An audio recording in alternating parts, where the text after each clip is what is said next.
রাসূল আরবি সাল্লাল্লাহু আলাইহি ওয়াসাল্লাম হাদিসের মাঝে বলেন, মুরু আওলাদাকুম বিস-সালাতি ওয়া হুম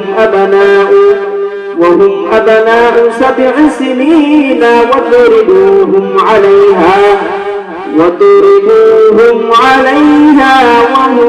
أبناء 10 سنين وفرقوا بينهم بالمضاجع। আল্লাহর পয়গম্বর রাসূল আরবি সাল্লাল্লাহু আলাইহি ওয়াসাল্লাম হাদিসের মাঝে বলেন, ও দুনিয়ার ইমানদার আল্লাহর গোলাম, তোমার সন্তানদেরকে তুমি নামাজের তামিল করো, নামাজের হুকুম দাও।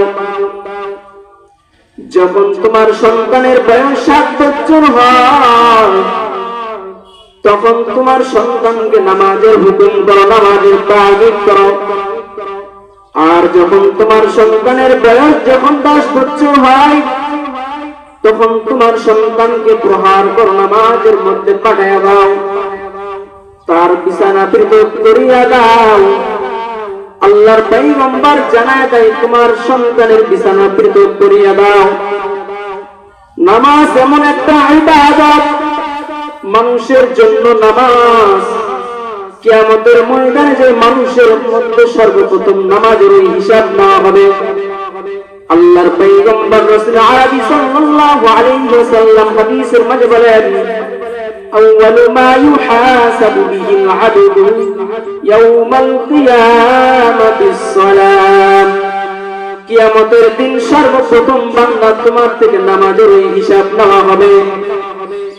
আল্লাহর নবী রাসূল আরবি সাল্লাল্লাহু আলাইহি ওয়াসাল্লাম এরকম শীতের মৌসুমের মধ্যে নামাজের ফজিলত বর্ণনা করেছেন।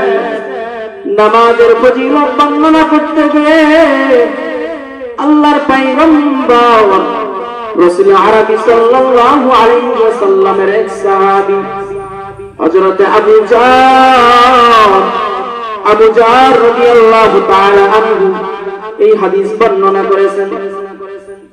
আল্লাহর নবী রাসূল আরবি সাল্লাল্লাহু আলাইহি ওয়াসাল্লাম এই শীতের মৌসুমে, এই ঠান্ডার মৌসুমে কোথায় এক জায়গায় তাশরীফ নিয়ে যাচ্ছিলেন।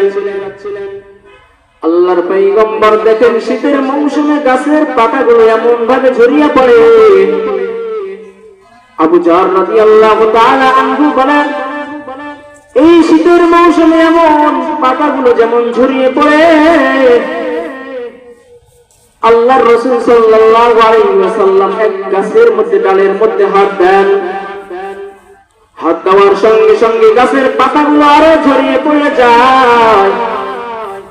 আল্লাহর পয়গম্বর সাহাবীকে জানায় দেয়, ও আবু জার, এই গাছের পাতাগুলো যেমন শীতের মৌসুমে ঝরিয়ে পড়তেছে, কোন বান্দা যদি ওযু করে এক ওয়াক্ত নামাজ পড়ে, আল্লাহ পাক রব্বুল আলামিন তার জীবনের সমস্ত গুনাহ মাফ করিয়া দেন।